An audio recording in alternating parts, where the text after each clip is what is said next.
Me presento, soy Sánchez Valdés Paola Giovanna y el día que vamos a abordar hoy es pie diabético.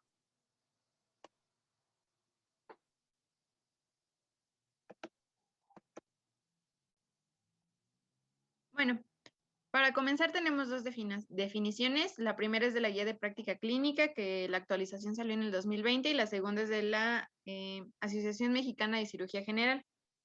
Para comenzar es importante que les mencione que lo que tienen en común estas dos definiciones es que ambas nos van a decir o dar a entender que gracias a tres factores importantes, que son los cambios neuropáticos, los vasculares y los factores desencadenantes, es que se va a dar el pie diabético. Entonces, la primera definición nos habla que es una alteración de las estructuras anatómicas y funcionales del pie, las cuales como consecuencia de la hiperglicemia nos van a dar cambios neuropáticos vasculares, que estos a su vez nos van a dar lugar a una úlcera y a diversos grados de este pie diabético. Y la segunda nos dice que es un síndrome, un conjunto de signos y síntomas, el cual nos va a dar la destrucción de los tejidos. Estos pueden ser de diferente extensión y profundidad, que van a ser agravados por una infección, isquemia, edema y propiamente la neuropatía diabética, la cual nos puede causar la amputación o incluso la muerte del paciente. Bueno, dentro de su epidemiología, en México realmente no hay muchos estudios que nos hablen como de una epidemiología como tal, pero lo que encontré más cercano a esto es que mundialmente existen 415 millones de pacientes con diabetes mellitus tipo 2 y aproximadamente 318 millones tienen algún grado de alteración relacionado al metabolismo de la glucosa. En México aproximadamente, permítame, voy a aceptar a alguien. Listo. Aproximadamente existen 60,000 muertes al año, pues a causa de la diabetes mellitus, y aproximadamente 65,662 egresos hospitalarios con diabetes mellitus. De estos, 12,185 se deben por alguna infección en el pie diabético, 5,327 pues obviamente terminan en amputaciones, y 6,223 de estas amputaciones pueden ocurrir en instituciones sanitarias privadas.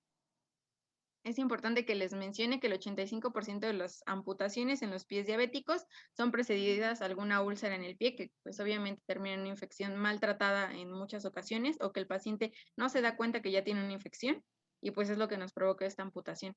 También es importante que el 42% de estas personas que tienen alguna amputación de esta extremidad terminan con una amputación contralateral. Esto en los primeros 3 años y el 56% durante el tercer al quinto año. También otro dato importante es que, hablando de mortalidad, aproximadamente después de los 3 años de que un paciente es amputado, puede fallecer en el 50% de los casos, y después de 5 años, el 68%. ¿Vas a hablar ahorita de la fisiopatología en el endotelio vascular? Sí, doctor. Ok, perfecto. Voy a mencionarlo un poco porque realmente la fisiopatología es muchísima, la voy a relacionar un poco con los factores de riesgo, que son como los importantes. Aquí Bien. tenemos los primeros factores de riesgo, que son los factores generales y los factores locales.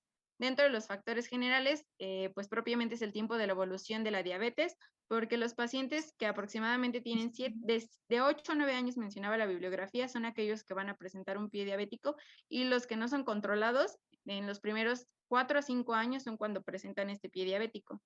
La hiperglicemia sostenida, que es como el principal factor de riesgo para toda la fisiopatología, todo lo que desencadena.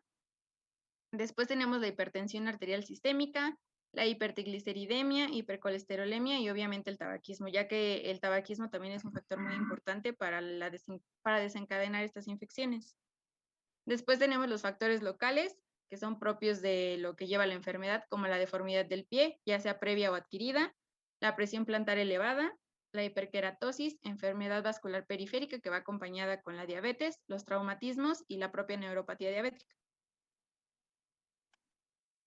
Bueno, dentro de su etiología tenemos 3 factores de riesgo principales que van a estar como englobados. Los primeros son los factores predisponentes, que estos van a ser aquellos que condicionan al paciente diabético y provocan o ocasionan aquellos riesgos de sufrir una lesión. Dentro de estos, pues el primero tenemos la atrofia progresiva, los cambios óseos y la isquemia. ¿Qué es lo que nos van a ocasionar estos factores de riesgo? Pues lo primero va a ser una disminución de la sensibilidad profunda, que sería en la imagen, en la primera imagen, que más adelante vamos a hablar un poquito de su exploración, que es el monofilamento. Entonces, al disminuir la sensibilidad tanto profunda, táctil, superficial, tanto a la dolorosa, esto por la neuropatía, pues obviamente nos genera que el paciente no se dé cuenta cuando tiene estas lesiones. Después tenemos, obviamente, propios de los cambios óseos, los dedos en garra, dedos en martillo, engrosamiento del pie. Esto va a provocar la restricción de la movilidad, acortamiento de los tendones, modificando la carga del pie al momento pues, de ser apoyado. Y por último, o la cuarta, tenemos la isquemia. Esto pues propio va a ser de arterias medias y de gran calibre, que es lo que vamos a hablar como más adelante. Y pues en las imágenes básicamente es para explicarles cuáles son los cambios que se van dando en los pacientes diabéticos, ¿no? E incluso Bueno, pues, ajá. bueno, el cambio de la isquemia va íntimamente relacionado con el daño endotelial a nivel microvascular, Sí, más que macrovascular, ¿sale? Eso sí. es importante considerarlo. Ok, doctor. Y bueno, la complicación hablando del pie como más complicada, además de la amputación, pues es el pie de Charcot, que es lo más común en los pacientes diabéticos. ¿Eh? Dentro de sus múltiples etiologías tenemos los factores precipitantes, pues que ya es cuando un pie diabético está establecido, estas hacen debutar la lesión, que generalmente son provocadas por traumatismos. Estos traumatismos generalmente son mecánicos, pueden ser que ocasionen unas soluciones de continuidad en la piel o la aparición de las úlceras o propiamente la necrosis.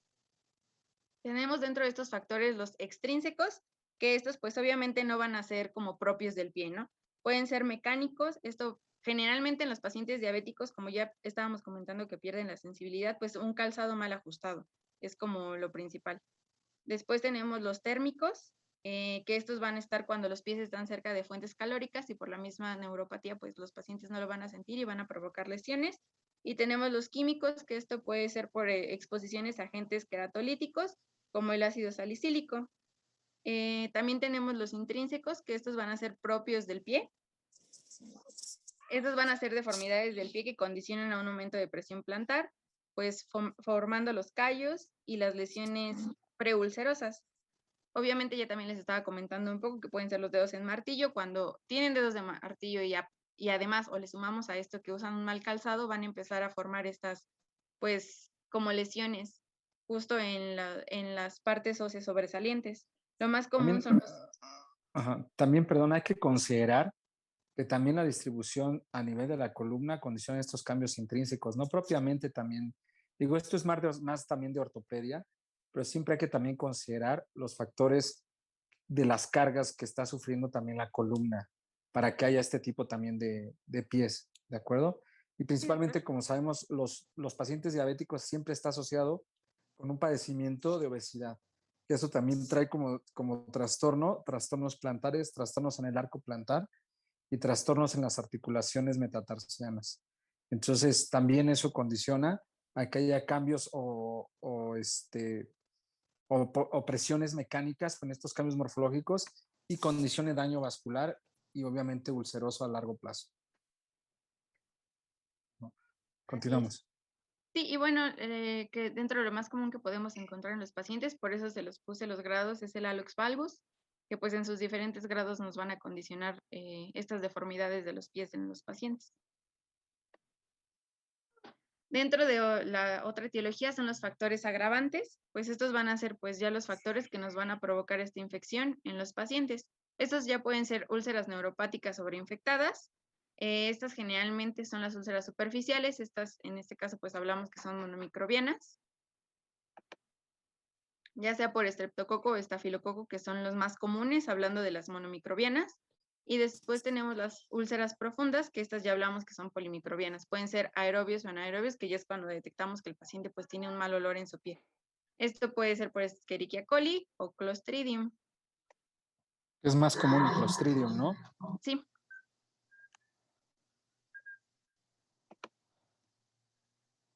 Bueno, esta es una tablita que como que quería dejarles porque nos habla de los diferentes tipos de infecciones y cuáles son nuestros microorganismos más comunes.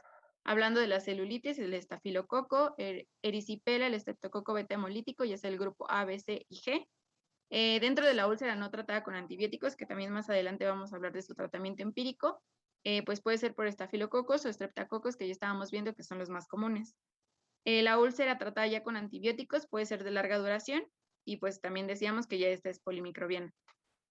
Puede ser por SAM, estafilococo, estreptococo, enterococo, pseudomonas, entre otros. Y también ya cuando llegamos a la etapa de fascitis necrosante, que pueden ser cocos gram positivos anaerobios, enterobacterias, bacilos gram negativos o anaerobios. ¿Funciona o es eficaz? ¿Consideras, Brandon Montalvo, que es eficaz el manejo con antisépticos locales, como como el yodopolivinil, pirrilidona, o, o la agua oxigenada, o la mezcla de estos, cuando hay una úlcera infectada ya? No, cuando ya hay una úlcera infectada, pues ya no sirve de mucho. Yo creo que más bien es el manejo con antibiótico. ¿Solo con antibióticos? Pues se debe combinar, ¿no? Puede ser la curación de la herida con antisépticos más el uso de antibiótico.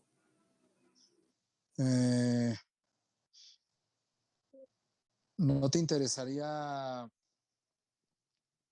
Rebeca Martínez, Rosalba Martínez, qué opinas acerca de la disección del tejido? ¿Ayuda o no ayuda? Sí ayuda, porque vamos ¿Por a ir limitando la infección. cómo? O sea, voy cortando, voy quitando tejido hasta que ya no vea infección. Ujú. Sí, es lo que comúnmente se hace, o sea, está el pie ya en lesiones o necrosis, entonces el debridado. ¿Hasta dónde debridas? ¿O hasta dónde crees que pudiera ser el límite de tu debridación? ¿O qué te va a dar la pauta a decir hasta aquí voy a Depende quitar de, este tejido? no sé. Porque, o sea, sí tienes razón. Ok, voy a ir cortando hasta delimitar el proceso infeccioso, pero ¿hasta qué punto es el que dices hasta aquí corto? Ajá, incluso hay pacientes, alguien ha oído hablar de las famosas conejeras, que son las intercomunicaciones subdérmicas que existen entre una lesión, una úlcera y otra úlcera. Son huecos que se hacen debajo y la mayor parte de esos huecos están producidos por anaerobios. Se abren esas úlceras, se tienen que abrir. ¿Qué opinas de eso, Natalia Orozco? Sí, yo opino que se tienen que abrir, doctor, sobre todo para pues ir limitando el espacio que está infectado y que puede, por así decirlo, contagiar el tejido adyacente. Bueno, yo recuerdo también que en una ocasión en el servicio de urgencias, no lo hice yo propiamente, pero recuerdo que le realizaron una limpieza de una herida a un paciente con pie diabético y pues ya tenía tejido necrótico. Entonces, respecto a lo que preguntaba hace rato de qué parte de tejido vamos a retirar, en esa ocasión lo que hicieron fue únicamente retirar la piel que pues sí ya estaba muerta y lo demás únicamente lo limpiaron. Aparte de limpiar el tejido necrótico, como bien lo dice Natalia, es importante quitar la fibrina que pueda condicionar este tejido. Muchas veces o falsamente creemos que la fibrina es un proceso de cicatrización que está sufriendo el tejido, a la redundancia, para que el tejido por segunda intención se vea favorecido. Sin embargo, no es así, porque la fibrina de primera instancia contribuye también a que no haya un desarrollo angiogénico, endotelial principalmente. Entonces, por eso es que mi pregunta era encaminada hasta dónde dice sí, hasta aquí corto. Corta hasta que en el momento se vea ya tejido, en el cual ya sea un tejido viable. Ajá, obviamente quita el necrótico, pero también tienes que quitar la fibrina, todas las natas blancas, ¿sí? Para que puedas encontrar un tejido donde pueda de ahí partir la angiogénesis. Si es que ese paciente todavía va a redituar o si no tiene todavía un dañado del todo la microcirculación. Hay que recordar que los pacientes, principalmente diabéticos, la mayor parte de ellos, el 65% de un paciente crónico y que ya llegó a un daño por una necrosis o que va a llegar pronto a una amputación, también tiene ya un daño renal avanzado. Los pacientes con daño renal avanzado tienen una patología que se llama necrocalcifilaxis. La necrocalcifilaxis condiciona a que no solamente se tapen las arterias o la microcirculación con problemas por el daño endotelial, sino también por depósitos de calcio. Estos depósitos de calcio en la microcirculación delimitan que obviamente vaya una buena irrigación a los tejidos distales o a los tejidos necróticos. Entonces, es muy importante cortar, se tiene que cortar. A veces uno peca o ustedes cuando uno es interno dice, cabrón, ya casi se fue hasta el fondo. Si tenía una lesión que le faltaba un poquito, aunque estuviera infectada, pues ¿por qué le hizo un hoyote? Pues obviamente esa es la intención, encontrar tejido, quitar todo el tejido necrótico, quitar toda la fibrina y encontrar el tejido más viable. Obviamente esto a veces es difícil, digo, tú lo viste en urgencias, Natalia, pero a veces es complicado que el paciente, uno, lo tolere, a lo mejor no le duele, pero que lo tolere bajo una posición o que lo estés haciendo en un servicio ahí donde no tienen las condiciones, muchos de estos procedimientos, lo mejor es llevarlos al quirófano, ¿de acuerdo? Entonces, esto es muy, muy importante. No vamos a entretenernos tanto. Continuamos, Paula, por favor.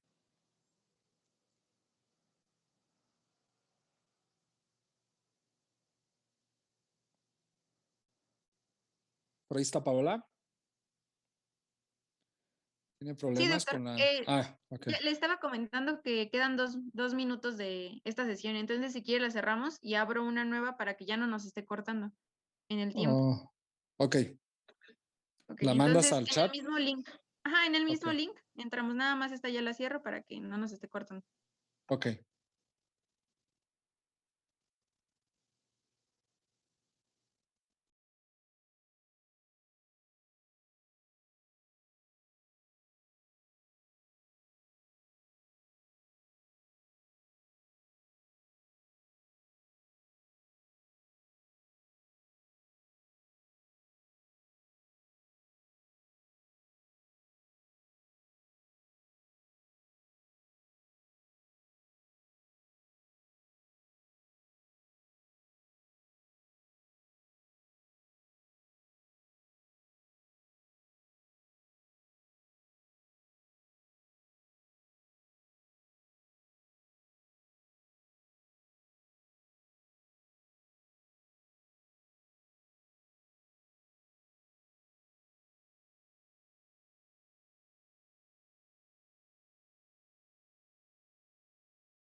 Listos.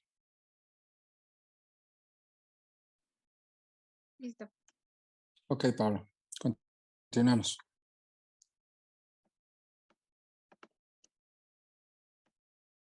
Bueno, y propiamente entrando a la fisiopatología, hay que tener en cuenta los factores predisponentes.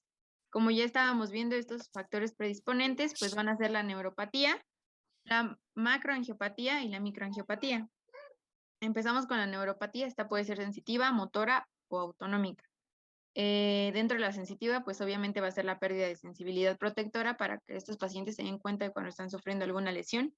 La motora, que ya estábamos comentando, la debilidad, la atrofia muscular, que obviamente nos va a llevar a la deformidad. Un aumento de la presión plantar, como ya estaba comentando el doctor, no solamente involucra el pie, sino en general todo el eje. La formación de callos y obviamente pues este pie de charcot. Dentro de la autonómica, pues la piel seca, las fisuras y una disminución de la perfusión capilar. Después tenemos la macroangiopatía, que pues obviamente nos va a dar una aterosclerosis, una disminución del flujo y obviamente una isquemia. Y después tenemos la microangiopatía, esto va a ser el engrosamiento de la membrana y alteración de la función endotelial. ¿Qué es lo que pasa? Bueno, hablando de la hiperglicemia, de la parte de la neuropatía, va a afectar a los microvasos sanguíneos, que era lo que estaba comentando el doctor. Esto va a disminuir la reduplicación de la membrana basal, que a su vez nos va a dar la oclusión vascular, que va a alterar la barrera de las fibras nerviosas. Al alterarse esta barrera de las fibras nerviosas, que es lo que estamos viendo en la parte de la neuropatía donde está el piecito, pues nos va a dar una disminución de la densidad de las fibras sensitivas y esto pues a su vez nos va a dar la degeneración axonal, una desmielinización y va a dar pues el origen a las polineuropatías diabéticas, que es como la primera parte del cuadro. Después, ya hablando de la macro y la micro, pues esto es la isquemia propia, que vamos a entrar a un estrés oxidativo. Aumenta la oxidación de glucosa y de lípidos. Esto a su vez va a generar productos avanzados de la glicación y obviamente provoca un estrés mitocondrial. ¿Qué es lo que nos va a dar esto? Un daño endotelial y la disfunción vascular, que a su vez nos va a llevar al tercer punto del segundo recuadrito, que nos va a dar la respuesta inflamatoria. Esta hiperglucemia intracelular va a sobreactivar la proteinasa C o la proteinasa C. Esto va a dar modificación a los genes, va a provocar una sobreproducción de sustancias proinflamatorias y protrombóticas. Lo que nos puede provocar esto es la alteración de la producción del óxido nítrico, modificando el tono vascular. Y al modificarse nuestro tono vascular, entonces va a haber una alteración en el flujo sanguíneo, una alteración en la permeabilidad, provocando una angiogénesis, y esta angiogénesis a su vez la fibrinolisis, que es lo que nos estaba comentando el doc. Que al final esto nos va a aumentar el pie en riesgo, va a provocar las úlceras, el trauma más la deformidad nos va a provocar las úlceras, esto a su vez va a provocar una infección, la isquemia, la propia neuropatía y va a dar la extensión de la lesión hasta llegar a una necrosis. Y pues obviamente ya así de manera de resumen, en el cuadrito podemos ver que pues van las tres de la mano, la neuropatía, la isquemia, la respuesta inflamatoria. Cuando la respuesta inflamatoria es excesiva y no es adecuada, pues obviamente tenemos el fracaso de la cicatrización que nos va a llevar a la infección del pie diabético. Eso sería como a grandes rasgos la fisiopatología. Muy bien explicado, ¿eh? A grandes rasgos esto es, digo, no nos vamos a meter con datos de expresión de radicales libres y expresión de receptores para anticuerpos también que están involucrados sobre la membrana basal, sino simplemente con factores intrínsecos esto de la microangiopatía y macroangiopatía. Los extrínsecos, fíjense que cada día es más común. Pareciera que los pacientes, la mayor parte de los pacientes diabéticos tienen la situación de que no tienen un adecuado cuidado de los pies o tienen un pie maltratado. Entonces, a veces es importante orientar a los pacientes, más que ustedes en algún momento pues están perfilándose para irse a su servicio social. Van a encontrar pacientes con lo más común que son los callos, los famosos ojos de pescado, las famosas uñas enterradas o mal cortadas o mal aseadas y sobre todo la resequedad de la piel. La resequedad de la piel es uno de los principales factores traumáticos y también el uso del calcetín, aunque no lo crean, hay calcetín especial para diabético y a mí me ha tocado ver lesiones superficiales que llevan a una ulceración posterior con el puro costura interna del calcetín.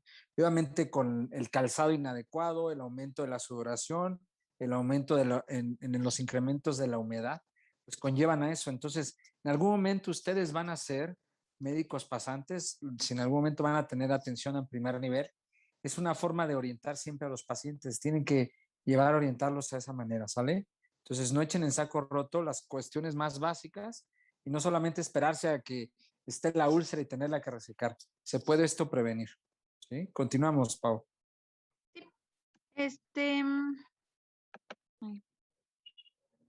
Bueno, dentro del diagnóstico, pues vamos a tener 3 pilares importantes: la historia clínica, la exploración física y los exámenes complementarios. Y digo exámenes complementarios con un asterisco porque más adelante vamos a ver cuándo están realmente indicados. La primera parte, que sería la historia clínica, realmente su relevancia es, como ya estábamos comentando al inicio, identificar la evolución de la enfermedad, así como los factores de riesgo que tiene este paciente, si es que ya tiene amputaciones previas o no, cómo fueron las lesiones, y es importante que el paciente mencione cómo es que fueron tratadas estas lesiones previas. Después tenemos la parte de la exploración física, que pues mencionaban los artículos que tiene que ser una exploración completa y exploración basal. ¿A qué me refiero con exploración basal? Que todo paciente diabético debería tener este tipo de exploraciones. Desafortunadamente, pues no todos las reciben o no todos tenemos como los conocimientos de cómo es como debería realizarse. Para empezar, tenemos la valoración dermatológica. En esta valoración dermatológica lo que tenemos que ver es el color, la textura, la temperatura, y es que si existe edema o no en el pie del paciente. Y hablo en general de toda su extremidad. Esta valoración dermatológica es muy importante, ya que da el 89% del diagnóstico. Aquí podemos localizar fisuras, grietas, callos, hiperkeratosis, incluso ya datos de infección. Después tenemos la valoración osteoarticular. Esta pues también es visual. Aquí podemos ver los datos que ya estábamos comentando anteriormente. Los dedos en martillo, en garra, si es que el paciente tiene pie cabo o pie plano, alguna atrofia muscular, limitación de los movimientos. Y aquí también podemos ver si el paciente ya tuvo amputaciones previas y qué tipo de amputación fue la que tuvo. Después tenemos la exploración neurológica, que esta pues nos va a dar la sensibilidad vibratoria, táctil, de presión.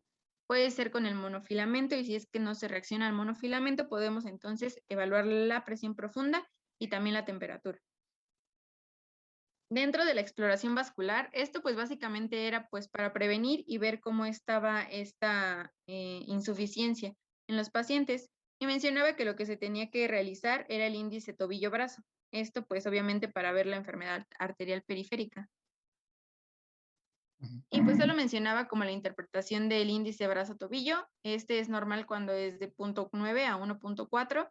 Cuando es de 0.7 a 0.9 podemos hablar de una enfermedad arterial obstructiva periférica leve, de 0.5 a 0.7, con una enfermedad arterial obstructiva moderada. Cuando es esta menor a 0.5, hablamos de que es grave, y si esta es mayor a 1.4, entonces ya estamos hablando de un índice de riesgo cardiovascular. Solo como comentario, porque realmente no se evalúa a todos los pacientes con este índice. Y propiamente entramos, ya que tenemos nuestra exploración basal, pues a partir de aquí podemos empezar a clasificar el pie de nuestro paciente. La escala más como ocupada es la Wagner, que esta nos va a dar como, pues es la más utilizada, y de hecho en el tratamiento nos dice cuál es el tratamiento para dependiendo del pie que nos encontremos. En el grado 0, pues aquí realmente no existe ningún tipo de lesión, simplemente el paciente ya tiene como datos de riesgo. Estos son callos gruesos, en las cabezas metatarsianas, prominentes, dedos en garra o deformidades óseas. El grado 1 son las úlceras superficiales. Aquí existe una destrucción total del espesor del pie. Las úlceras profundas, estas van a penetrar la piel, puede llegar a grasa, ligamentos, pero no afecta al hueso, y generalmente este tipo de úlceras no se encuentran infectadas. A partir del grado 3 es donde tenemos ya las úlceras infectadas y son profundas. Esta es importante como mencionarlo, porque aquí es donde encontramos estas úlceras más extensas, con mal olor, e incluso ya se pueden encontrar datos si tomamos una radiografía de osteomielitis. El grado número 4, que sería la gangrena limitada, existe una necrosis en la parte del pie. Y por último, el quinto, que sería la gangrena extensa, y esto puede ser todo el pie afectado, y puede tener el paciente datos clínicos de alguna sepsis. Y bueno, este es como un cuadrito que también quise agregarles, ya que habla de la diferencia entre la úlcera neuropática y la úlcera neuroisquémica. Pues básicamente lo más importante es que una es dolorosa, la otra no. Vamos a encontrar pulsos normales en la neuropática, y en la neuroisquémica van a estar ausentes. Los aspectos, una es de sacabocados y la otra va a tener márgenes irregulares. Unas están localizadas en la planta de los pies, y la otra pues generalmente va a estar localizada entre los dedos o propiamente en los dedos. En la neuropática podemos tener la presencia de callosidades, la pérdida de sensibilidad de los reflejos a los sentidos vibratorios y también de la profunda. El flujo de sanguíneo va a estar aumentado, venas dilatadas, un pie seco y caliente, un aspecto rojizo con deformidades óseas. Y pues la otra, los hallazgos son sensoriales variables, el flujo sanguíneo aquí va a estar disminuido y obviamente aquí la piel va a estar fría por lo mismo, tiene un aspecto pálido cianótico y esta generalmente no cuenta con deformidades óseas. Y pues bueno, nada más es una imagen como para que vean la diferencia entre ambas. José Luis, ¿en qué momento tú considerarías que es un Wagner 4 o un Wagner 5? O sea, aparte de las lesiones, hablando en lo que es a nivel clínico en el paciente, hablando en el movimiento en las articulaciones. Bueno, aquí el movimiento ya sería limitado, también dependiendo de la cantidad de gas que haya en la extremidad por la parte interna.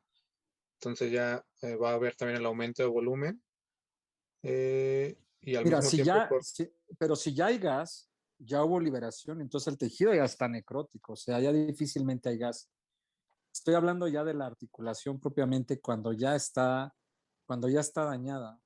En general, ya la mayoría de los pacientes, cuando hay una degeneración de la articulación metatarsiana, hablando en los distales, la mayor parte de las veces ya no mueven el pie. Es a lo que voy.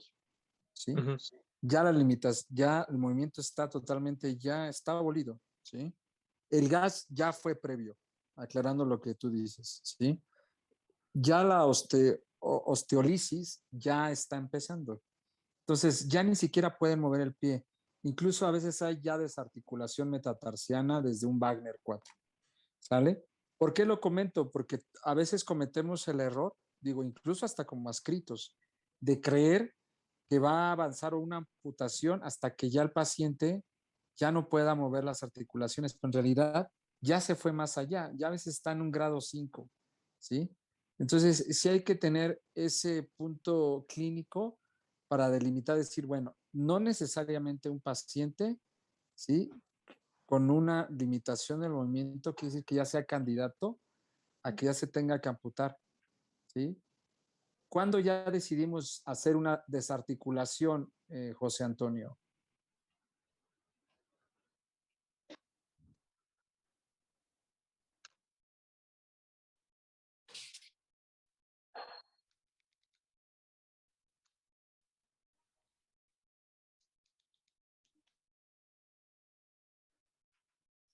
Bueno, estás hablando, ya te metiste en otra situación, en hablando de los pulsos o hablando de un Doppler. Me imagino que es a lo que te refieres.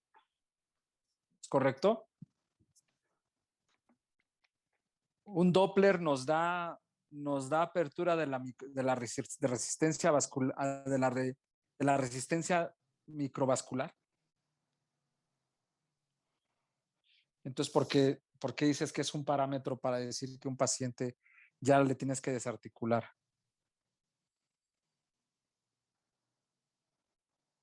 ¿No? No.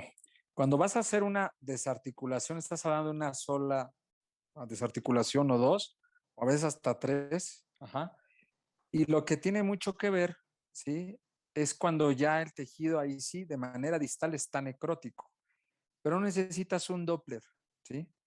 El paciente a veces puede tener movilidad de la articulación, ¿sí? Pero el tejido ya está necrótico, ¿sí? Y como bien lo mencionó Paola, lo desarticulamos. ¿Por qué razón, Lisette?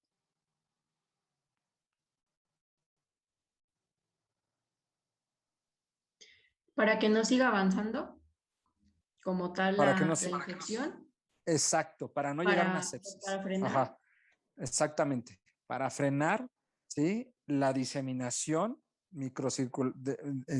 bacteriana, perdón, ¿sí? Entonces, con ese fin, a veces la frenas y a veces que no la puedes parar, ¿sí? Entonces terminan en articulaciones, a veces hasta supracondilias, ajá. Bueno, pero eso ya es otro tema. Entonces, volviendo, no, lo primero, las articulaciones no es el factor o el movimiento, y dos, no confundir los pulsos tibiales o la resistencia vascular que te la da un Doppler efectivamente, que sea como un criterio para decir hay que amputar o desarticular. Es más clínico. ¿De acuerdo? José Luis. Sí, doc. ¿Vale? Continuamos. Bueno, y aquí está la clasificación como con ejemplos de los diferentes grados, pues nada más para ilustrar un poco la tablita que venía en la diapositiva anterior.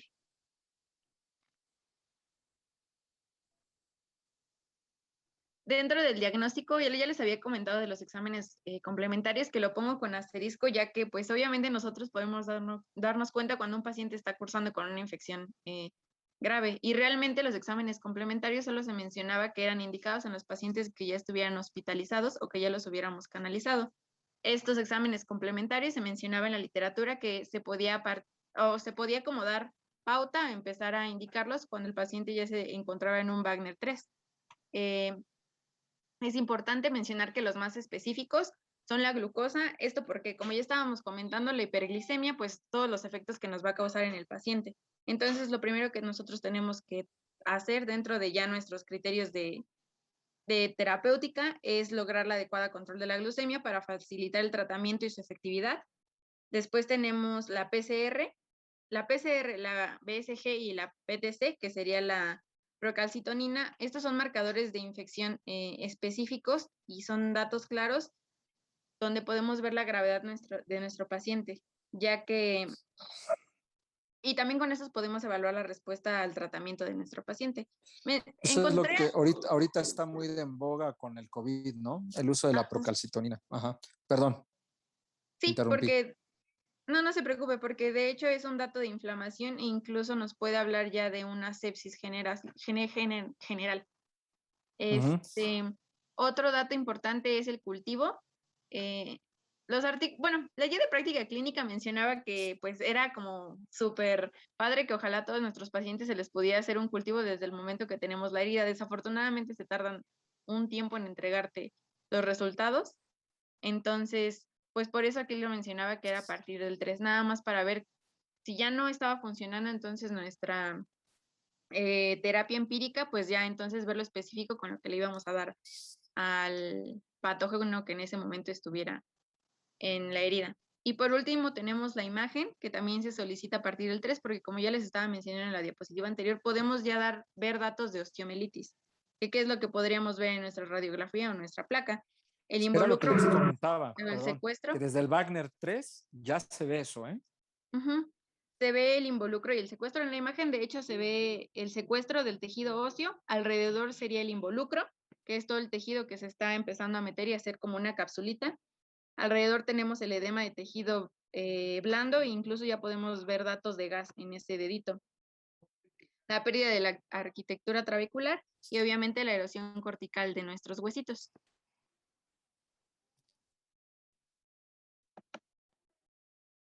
Y bueno, dentro del tratamiento, pues dependiendo del grado del pie va a ser el tratamiento que vamos a dar o la actitud terapéutica que vamos a tomar. Cuando estamos hablando de un nivel 0, entonces nuestra actitud sería preventiva. Aquí pues se le va a indicar al paciente lavado correcto con jabón neutro, con aclarado abundante y el secado exhaustivo, ya que muchos de los pacientes pues se meten a bañar pero jamás se revisan sus pies ni se los secan. El uso de prótesis de silicona o plantillas para las deformidades óseas que tengan, esto obviamente tiene que estar referido al ortopedista y ya él sabrá cuál es la plantilla adecuada para el paciente. Y el uso de zapatos que no compriman los dedos. Se me pasó poner la imagen, pero hay zapatos específicos para los diabéticos, que generalmente son de suela más ancha, pero suave por dentro, y traen como protector por la parte de arriba, pero no dejan de ser suaves para evitar que los pacientes pues sufran estas lesiones. En el grado 1, pues cuando ya estamos hablando de que existe alguna úlcera pequeña, pero no hay una infección, entonces tendríamos que disminuir la presión sobre el área de esta úlcera. Generalmente lo que se recomienda es un reposo absoluto del pie afectado durante 3 a 4 semanas. Eso lo mencionaba en los artículos, pero en la guía de práctica clínica solo hablaba de lavado abundante de la lesión. Este lavado abundante de la lesión obviamente tiene que tener ciertas características. Se recomienda que sea con solución fisiológica al 9%, o puede ser con agua, mencionaba que de garrafón, pero siempre y cuando estuviera a 37 grados. Y se tenía que hacer con una jeringa a una presión de 1 a 4 mililitros por kilogramo por centímetro cúbico. La jeringa tenía que ser de 20 mililitros y pues obviamente lo que se trataba de hacer era realizar la actividad enzimática, esto para lograr la restitución del tejido que estuviera afectado. Y pues estas curaciones tenían que realizarse cada 24 a 48 horas. Y si existían ampollas, pues tenían que ser debridadas para evitar que dentro de entonces se pudiera provocar una infección. Después ya tenemos el Wagner 2, que esta sería la erradicación de infección superficial. Aquí pedimos al paciente un reposo absoluto del pie infectado, la limpieza de la lesión, el debridamiento quirúrgico. Ya se me adelantó el doctor en preguntarles, pero justamente es lo que les iba a decir. Se recomienda que este debridamiento pues sea hasta que encontramos ya tejido que es viable. Se tiene que quitar todo el tejido necrótico. Aquí es cuando ya podemos entonces hacer el uso de apósitos. Esto puede ser ya sea de plata o de sulfadiazina. Aquí la guía de práctica clínica hacía mucho hincapié en que teníamos que tener bien consciente cuánto tiempo íbamos utilizando cada tratamiento. En caso de los apósitos mencionaba que no tenía que ser un uso más de 10 días, ya que después de eso teníamos que evaluar cómo estaba el pie, volverlo a poner en una clasificación, y si en ese momento veíamos que después de 3 días de ser reevaluado no tenía evolución, entonces ya teníamos que empezar a usar el uso de antibióticos empíricos. Y pues también si en este caso nuestra lesión es exudativa, pues son los apósitos absorbentes, ya sean los alginatos o los hidrocoloides. Hay un nuevo tratamiento Ujú. que se denomina Quistocel. Es un medicamento que ayuda a disminuir las sustancias proinflamatorias, el factor necrosis tumoral alfa, el beta, pero sobre todo modula la creación de la matriz extracelular. Eso también ayuda a que el tejido se vaya restituyendo. Entonces es un excelente, de verdad, si tiene sus pacientes, si tienen el poder adquisitivo, aplicarlo 2 a 3 veces al día es excelente. Obviamente una buena debridación, un buen lavado con un buen secado, aplicación inclusive de agua oxigenada con yodo, obviamente una dilución 50-50, bien secado y después bien enjuagado para quitar el excedente, bien seco, y aplicar el Quistocel les va muy bien cuando son unas úlceras superficiales. Y también en úlceras profundas, en un Wagner 3. Wagner 4 la verdad es que ya no lo recomendaría, ya no hay mucho que hacer, pero entre el 2 y el 3 les ayuda perfectamente. Se llama Quistocel. Digo, no es comercial, pero es muy, muy efectivo. ¿De acuerdo? Continuamos. Sí, doctor. Ya hablando del Wagner 3, pues entonces aquí ya lo que tratamos de hacer es la erradicación de la infección profunda. Aquí ya es donde pedimos pues todos nuestros exámenes complementarios, el cultivo de la herida, el antibiograma, esto para hacer una buena elección de los antibióticos. Tenemos que hacer el debridamiento quirúrgico, esto en donde haya zonas de celulitis, abscesos, con nuestra radiografía evaluar si es que existe osteomielitis o no, y ver si es que desde aquí ya empezamos el paciente a dar datos de sepsis. Estos son, bueno, es una tablita que también encontré que está bastante interesante, que habla cuando el paciente no tiene infección, cuáles serían los datos de una infección leve, una infección de leve a moderada, una infección de moderada a grave y la infección grave. Son datos clínicos que pues normalmente se encontrarían en estos pacientes que están cursando con el pie diabético. Y hasta dónde es que se encuentra esta infección, que es lo que ya estábamos comentando hace un ratito. Y bueno, también dependiendo de este grado de infección, puede ser el tratamiento que vamos a seguir. Si es de leve a moderada, esta tablita pues lo como mencionaba muy bonito, ¿no? Si es de leve a moderada, pues la primera elección sería amoxicilina con ácido clavulónico, pero vía oral. Pero la guía de práctica clínica mencionaba que obviamente como estábamos pues iniciando el tratamiento empírico, tenía que ser con alguna fluoroquinolona para empezar nuestro tratamiento. En caso de ser alternativo, sería con levofloxacino o moxifloxacino vía oral, clandimicina. Todo sería aquí vía oral. Ya cuando estamos frente a una infección de moderada a grave, podemos empezar a utilizar las soluciones intravenosas, y esto ya sería cuando estamos hablando de un grado 4 o incluso un grado 3. Pues lo primero sería el ertrapenem, la daptomicina, y en caso de las alternativas, amoxicilina con ácido clavulónico o las cefalosporinas de tercera generación más metronidazol. o todas las Aquí, opciones que nos... Ajá. aquí hay que considerar que algún carbapenémico, por lo menos son 7 días de tratamiento, el que el paciente debe estar hospitalizado porque es por tratamiento hospitalario y es IV. Entonces, primero iniciar con una quinolona y uno contra anaerobios como es metronidazol es muy efectivo. ¿De acuerdo?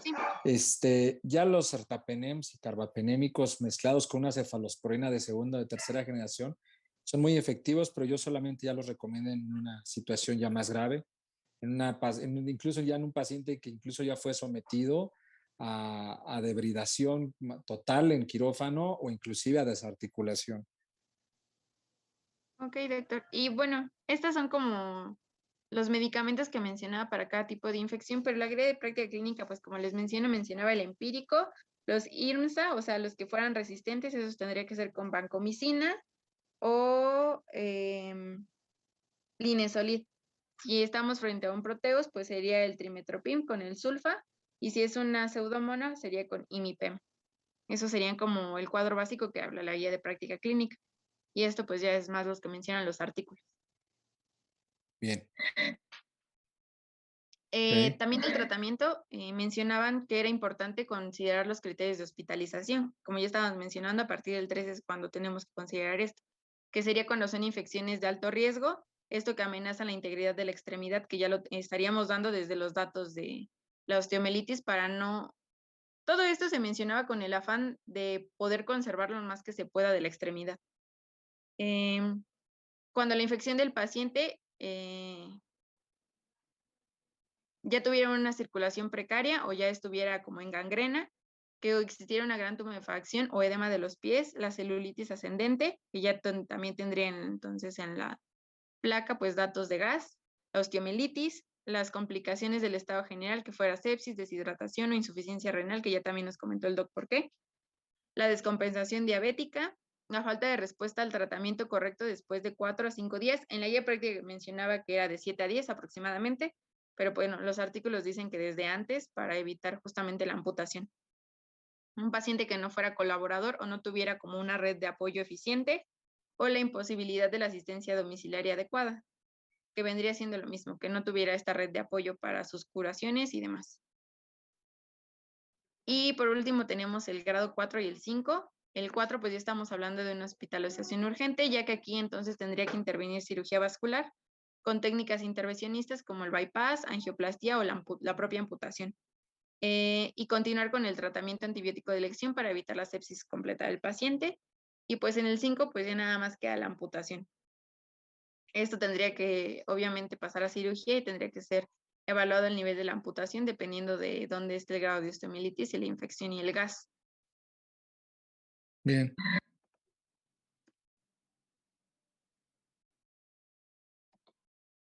Y por último, pues son las indicaciones de amputación. Las primeras son amputación de ortejos, que es como lo más común que vamos a ver con los diabéticos, ¿no? Que les corten los deditos, el pie, abajo de la rodilla o arriba de la rodilla. Entonces empezamos con la amputación de ortejos. La primera es la amputación transfalángica, que es la que tienen aquí al ladito. Esta pues va a ser en lesiones localizadas en la falange media y la distal, en la base del dedo, siempre y cuando quede una zona restante de piel que sea eficiente como para cubrir la herida. Y si el tipo de lesión pues ya es una gangrena limitada o seca, ulceraciones neurotróficas y la propia osteomielitis, que es lo que hemos estado comentando a lo largo de la exposición. La amputación digital transmetatarsiana, esto va a ser en lesiones necróticas de los tejidos que van a recubrir la falange proximal. Y obviamente tiene que haber un adecuado espacio interdigital para que el pliegue entonces quede adecuado y pueda esta ser cubierta. Después tenemos la amputación transmetatarsiana. Esta va a ser una lesión que incluye varios dedos o sus espacios interdigitales en procesos que van a afectar completamente el dorso del pie y su tercio anterior, esto sin sobrepasar el surco metarsofalángico en la planta del mismo pie. La amputación infracondilia, esto es en fracaso de la amputación transmetatarsiana, cuando la gangrena del pie invade la región metatarsiana e impide realizar una amputación a este nivel. Y la amputación supracondilia, esta va a ser en fracaso de la cicatrización en la amputación infracondilia, y era supracondilia, perdón. Y cuando existe una contractura de los músculos de la pantorrilla, con flexión en la articulación de la rodilla, lo que ya estaba comentando el doc, que de plano ya no pueden mover entonces la pierna. Y esas serían como las indicaciones más específicas. Y eso sería todo de mi parte, doctor. Pues muy bien, esto fue conciso y demás. La idea es que sea dinámico y que no nos vayamos más al aspectos teóricos y demás, sino lo práctico y lo que van a ocupar. ¿Alguna duda, jóvenes? ¿Pregunta o comentario? Yo, Doc, tendría unas preguntas Dime. con base, bueno, a lo que estaba comentando hace un momento de heridas, con base al quitosel, que es un queratolítico, si no me equivoco. Hay dos tipos de quitosel, el quitosel y el quitosel Q. ¿En qué momento utilizaríamos el Q, siendo que, o bueno, no sé si usted lo haya utilizado ese, que es el que trae también antibiótico? No sé, te lo investigo mañana y mañana lo discutimos. Ok, y otro, ¿Sale? los parches o apósitos de hidrogel, ¿esos Ah, qué tan beneficiosos también podrían ser para no, úlceras? lo único que te ayuda los de hidrogel son para amortiguar o en lesiones de tipo 1, Wagner 1 y Wagner 2, para obviamente mejorar, incluso modulan también la temperatura local. Pero te digo porque yo trabajo mucho en mi consultorio lo comparto con un vascular. Entonces, por eso te comento, sé un poquito del tema, porque ellos usan parches, pero, por ejemplo, cuando ya es la úlcera, ya está infectado de más, ya no funciona el hidrogel, ¿sí? De hecho, lo hidroliza, más que haya mejoría. Pero el quitosel Q, yo no, o sea, me dijiste algo del quistosel, que yo nada más sé que regenera la matriz extracelular, pero dijiste otra cosa. Ah, ¿cómo se llama? Un Fibrinolítico. fibrinolítico. Es un fibrinolítico. Ajá. No estoy seguro que sea eso, pero lo investigo y te lo digo. Ok.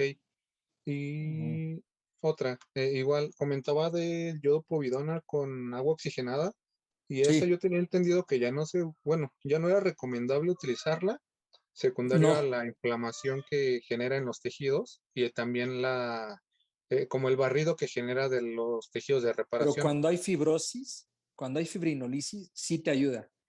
Y obviamente en el Seguro Social, pues es el único que tenemos, o en las instituciones. Estoy de acuerdo, porque sí deja un factor inflamatorio. De hecho, hay una sustancia que se llama Aquaseptic, ¿sí? Que es con el que se usa mejor para limpiar las heridas, ¿sí? Ajá, No estoy de acuerdo, pero pues, no tenemos otra cosa en las instituciones, ¿no? ya. Bueno, es que, Uh-huh. bueno, yo cursé cirugía en el Magdalena y ahí no utilizaban ya eso, utilizaban Sí, y estoy de acuerdo. De hecho, ya es controversial usar el agua oxigenada porque provoca también lisis, no solamente del tejido necrótico, sino también del el tejido de reparación. de reparación. Así es. Ujú. Sí, estoy de Bueno, acuerdo. Uh-huh. ok, nada Okay. más. ¿Alguien más? Ok. Entonces queda pendiente lo del quistosel, ¿sale?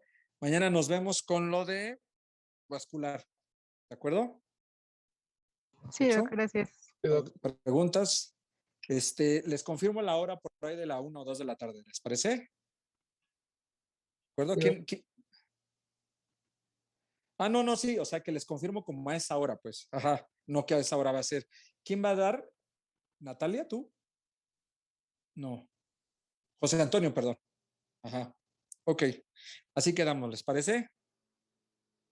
Buena exposición, Paulina. Felicidades. Nos vemos Gracias. después. Hasta pronto. Bye. Gracias, doc.